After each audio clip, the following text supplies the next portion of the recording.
Halo teman-teman, kembali lagi dengan saya di Kasnatek ya.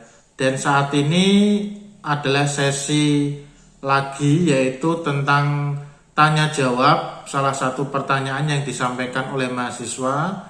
Dan pertanyaan ini terkait dengan pengambilan SKS yang ada di UT. Nah, mari kita simak pertanyaan mahasiswa berikut ini.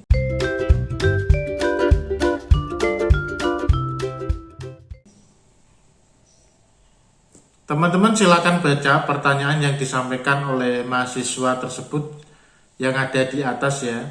Teman-teman, saya bacakan pertanyaannya sebagai berikut. Nah, selamat pagi Pak. Punten Pak, izin bertanya, saya ambil non-SIPAS. Awal registrasi saya cuma ambil 6 SKS. Sedangkan di keterangan maksimal 24 SKS. Dan sekarang saya sudah masuk semester 2. Apakah di semester 2 ini saya harus ambil sisa SKS saya yang di semester 1, yakni sisa 18 SKS. Nah, mahasiswa ini adalah mahasiswa baru yang mana dia mengambil jenis layanan non sistem paket semester atau non SIPAS. Artinya dia bisa mengambil mata kuliah berapa saja, SKS-nya beberapa, SKS bisa, yang penting sesuai dengan ketentuan yang ada di UT. Nah, pada semester awal dia ternyata hanya mengambil 6 SKS. Minim sekali ya, 6 SKS itu kalau 3 SKS ya 2 mata kuliah, kalau 2 SKS 3 mata kuliah. Tapi pada prinsipnya kalau non-SIPAS itu tidak masalah teman-teman. Karena mungkin disesuaikan dengan kesibukan atau pekerjaan yang lain. Prinsipnya kalau non-SIPAS tidak masalah. Cuma efeknya kalau mengambil SKS terlalu sedikit, itu nanti kan penyelesaian mata kuliahnya juga akan lebih lama. Tapi prinsipnya tidak masalah. Nah, yang menjadi pertanyaan mahasiswa ini adalah apakah sisa SKS-nya itu harus ambil SKS saya yang di semester 1 yakni 18 SKS itu. Nah, jadi begini teman-teman. Ketika kalian itu mengambil jenis layanan non-SIPAS, non-sistem paket semester. Yang namanya non-sistem paket semester itu artinya pengambilan mata kuliah atau jumlah SKS yang kalian ambil itu tidak ditentukan oleh UT. Yang penting sesuai dengan ketentuan UT terbaru.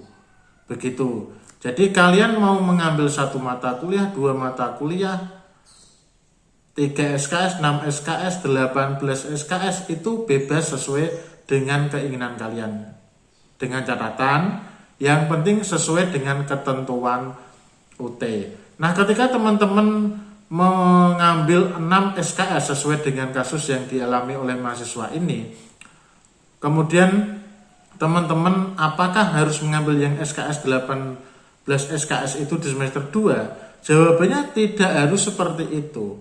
Jadi ketika teman-teman itu kan kuliah di UT, misalnya S1 manajemen, di mana manajemen itu ada secara keseluruhan adalah 144 SKS. Nah, intinya itu harus kalian penuhi, harus kalian selesaikan, dan semua mata kuliahnya harus lulus. Nah, itu harus menjadi patokan.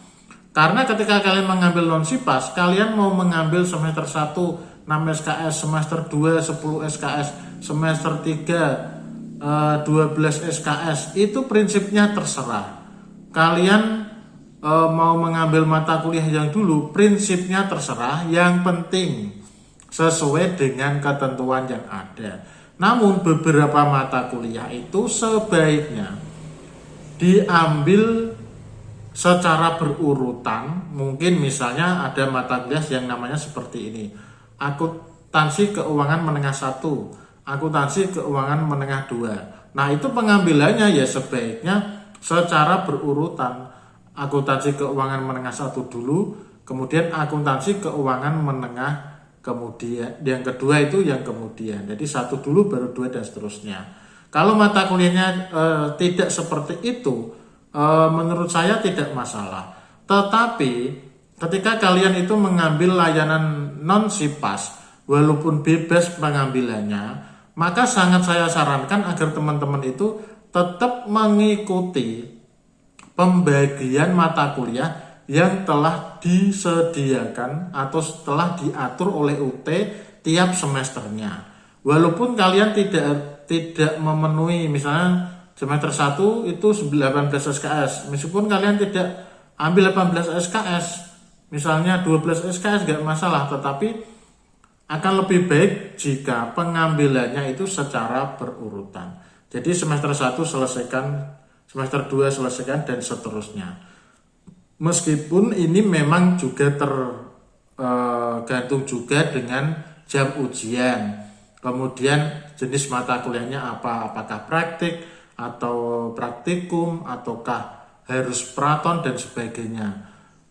Kemudian ada mata kuliah lain misalnya TAP, Karil dan sebagainya yang pengambilannya juga tidak bisa semau kita.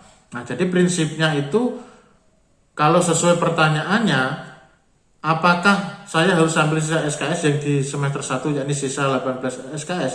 Jawabannya adalah tidak wajib seperti itu, tetapi saya menyarankan agar pengambilan mata kuliah itu secara berurutan.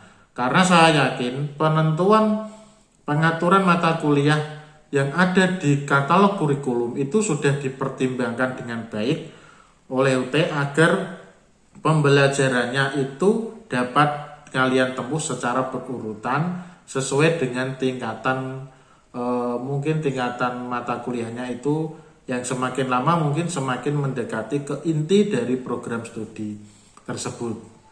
Jadi bagaimana teman-teman? Kalau kalian mengambil non-SIPAS itu bebas, tetapi harus sesuai ketentuan. Saya sangat menyarankan agar kalian mengambil secara berurutan saja. Masalah kalian mengambil berapa SKS itu terserah, yang penting sesuai dengan ketentuan yang ada. Demikian teman-teman, sharing singkat saya terkait dengan pengambilan SKS sesuai dengan pertanyaan yang ada, yaitu di jenis layanan non-SIPAS. Nah, semoga bermanfaat ya. Silakan teman-teman sharing ke teman-teman yang lain, di-share ke teman-teman yang lain agar bermanfaat juga dan tetap semangat perkuliahan di UT. Terima kasih.